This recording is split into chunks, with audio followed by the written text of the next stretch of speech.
Hello, friends. Welcome back to স্বপ্নের সেতু with a new and exciting vlog. তিনজনে মিলে বেরিয়ে পড়লাম মেলার দিকে।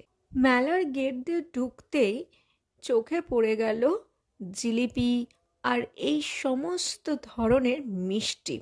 7 টাকার সেল। এই দোকান থেকে যা কিনবে সবই হলো মাত্র 7 টাকায়। ভাবা যায় যেখানে একটা চকলেটও ভালো মতন পাওয়া যায় না 7 টাকায়, সেখানে এরকম ঝুড়ি, আয়না সমস্তটাই মাত্র 7 টাকায়। আচ্ছা, আপনারা কেউ এরকম বেলুন শ্যুটার গেম খেলেছেন? এখানে বেলুনগুলো শ্যুট করতে হবে, কিন্তু তার একটা টার্গেট আছে। যদি শ্যুট করতে পারেন টার্গেটেড বেলুনে, তাহলে তার জন্য প্রাইজ আছে। এবং তার পাশেই ছিল বল ধামাকা, মানে এই যে বলগুলো আছে ছোট ছোট, যখনই এগুলো রোলিং করে এই প্রত্যেকটা নাম্বারে ঢুকে যাবে, অ্যাড করার পরে যে নাম্বারটা হবে সেই নাম্বারের গিফটটাই আপনার। ওয়েল, তোমরা কোন ডিস্ট্রিক্ট থেকে, আর তোমাদেরও কি বাড়ির কাছাকাছি কোনো মেলা হচ্ছে সেটা কিন্তু জানিও। ফ্রেন্ডস, জানো তো আমার ছোটোবেলা থেকেই কি রিংয়ের প্রতি একটা অদ্ভুতই ফ্যাসিনেশন। নেক্সট চলে গেলাম কানের দুল দেখতে। মাত্র 30 টাকায় এই রিংগুলো পাওয়া যাচ্ছিল। নেক্সট ঘুরে দেখলাম crockery shop. Different styling plates, glasses and what not that will definitely add a feather to your kitchen. Starting price is only ₹20। মা এখান থেকে ডেলি ইউজের কিছু ইউটেন্সিলস কিনলো।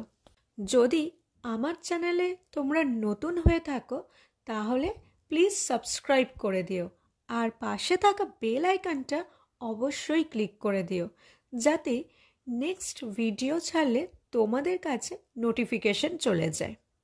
আমার চ্যানেলে ডেলি বেসিসে ভ্লগ আসে সকাল 8টায়। কখনো লং ভ্লগ আসে, কখনো আবার মিনি ভ্লগ। যদি ভ্লগটা ভালো লেগে থাকে তাহলে কিন্তু একটা লাইক করে দিও। তোমাদের একটা লাইক আমাকে মোটিভেট করে আরও ভ্লগ বানাতে এবং আরও অনেক বৈচিত্র্যময় জিনিস তোমাদের সামনে তুলে ধর। ছোটোবেলার কথাগুলো মনে পড়ে যাচ্ছিল। এরকম পুতুল নিয়ে কত খেলতাম। তারপরে এলো বারবি ডল, তাই এই পুতুলগুলোর চাহিদাও মার্কেট থেকে কমে গেল। আচ্ছা, তোমরা কি কেউ এরকম পুতুল নিয়ে খেলেছিলে? মাত্র 15 টাকায় তোমরা পেয়ে যাচ্ছ এই কাপগুলো, যেগুলো কিন্তু সেরামিক ফিনিশিং আছে। বাচ্চারা, তোমরা কিন্তু একদম বোর হও না, তোমাদের জন্যও কিন্তু এই মেলায় অনেক জিনিস আছে, অনেক খেলনা আছে। ওয়েস্ট বেঙ্গলের বিভিন্ন জায়গা থেকেই বিক্রেতারা এসেছিল। আমি চলে গেছিলাম সাউথ 24 পরগনাসের অন্তর্গত ডায়মন্ড হারবারের পারুলিয়া মোড়ের মেলাতে। আমরা প্রত্যেকেই মেটেরিয়ালিস্টিক লাইফের দিকেই ছুটছি। ব্র্যান্ডেড জিনিস পড়তে হবে, আরও বেশি এস্টাবলিশ হতে হবে। ভুলে যাই এই সকল সহজ সরল মানুষদের কথা, যাদের হাতের কাজ দেখে আমরা মুগ্ধ। এরকমই হস্তশিল্পীদের এনকারেজ করতেই মেলার আয়োজন করা হয়। এটা কোনো স্টল নয়, পুরোটাই হ্যান্ডমেড জিনিস দিয়ে সাজিয়ে তুলেছে।